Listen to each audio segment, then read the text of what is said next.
Hello, everybody. This is Mr. Zwick. Here, starting to get my foot into the door of starting to post some videos to YouTube, in addition to the streams that I've been starting to do. Just, kind of start to get some content out there. So, I accidentally did not hit the recording button on the draft portion of this, but I will go over with you what we actually ended up getting here. So, basically, we're essentially a mono green deck, but we did pick up a Winding Constrictor, so we're definitely splashing that for the black. So we got a bunch of black sources, so we can try to reliably cast that on turn 2. With the Unbridled Growth, a bunch of swamps. If we don't cast it turn 2, it's not the end of the world, but we want to get that out as soon as possible if we do get it. So, we have a few combos in this deck that are actually pretty sweet. So, it's the Winding Constrictor, and it combos with these Scrounging Bandars. So, at the beginning of your upkeep, you can take a 1/1 counter off of the Bandars and put it onto another creature. Well, that works very well when you have multiple Scrounging Bandars, which, as you see, we got 5 of them. It's kind of why I was calling this deck Mono Monkeys as I was playing through it. Good times. Um, so, yeah. So basically, every turn, we get to accumulate an extra counter on each monkey for each monkey that we actually have. So if we have 2 monkeys out, we get 1 extra counter on each of them. If we have 3 monkeys out, we get 1 extra, so that's actually 3 extra counters per turn, which is pretty cool. Obviously, it gets out of hand very quickly, and they become, big threats to actually be blocking on the ground. The Constrictor also combos very well with Verdant Automaton. Normally, it's kind of a mediocre artifact creature, but with this ability, if you have the Constrictor out, you actually get to put 2 1/1 counters on it. So, pretty sweet. We have a few kill spells. We get 2 Prey Upons, a Hunt the Weak. We have a Lifecraft Cavalry, which, pretty reliably, I would think, could come down as a 6/6, a 7/7 if we have the Winding Constrictor. What's nice about the cavalry is it does have trample.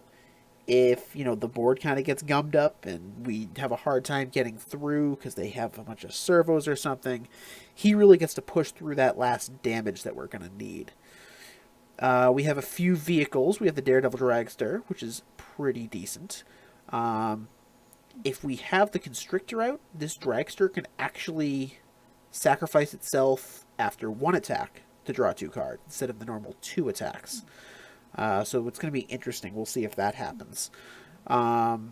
We also have a Mobile Garrison, just a solid vehicle all around. Then we have these Electrostatic Pummelers. We actually got 2 of these, which I found kind of surprising.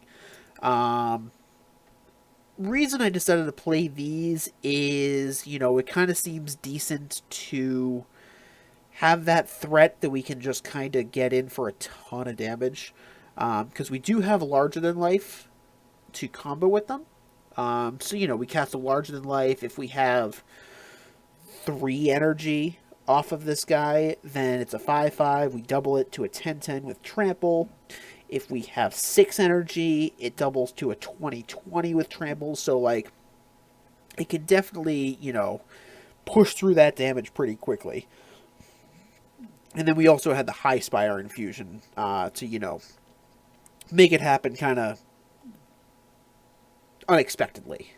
Because Larger Than Life is a sorcery, so they would see it coming. Where the High Spire Infusion, we can go, they don't declare any blockers, and we can say, okay, pump it with the High Spire, double its attack, and then, we're getting in for 16 damage that, was an expected 4, essentially. Other than that, we have a couple little things that aren't really too huge, but they do help us out. Unbridled Growth to help us trigger Revolt. Also just a cheap cycler, a cheap way to fix ourselves for the black mana. Silkweaver Elite, probably just going to be something that can shump a flyer or maybe trade with something small like a Wind Drake or such. Gear Guide, which I actually think could do some decent work.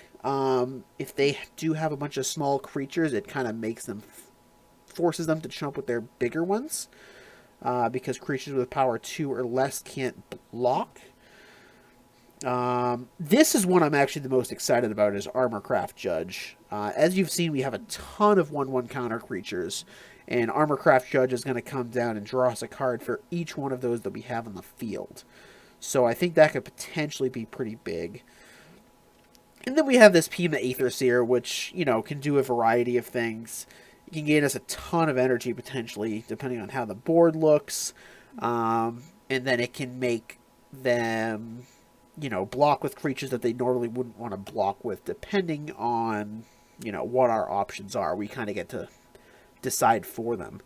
So, yeah, this is the deck. Pretty much mono green, and we'll have to see how it goes. Stay tuned.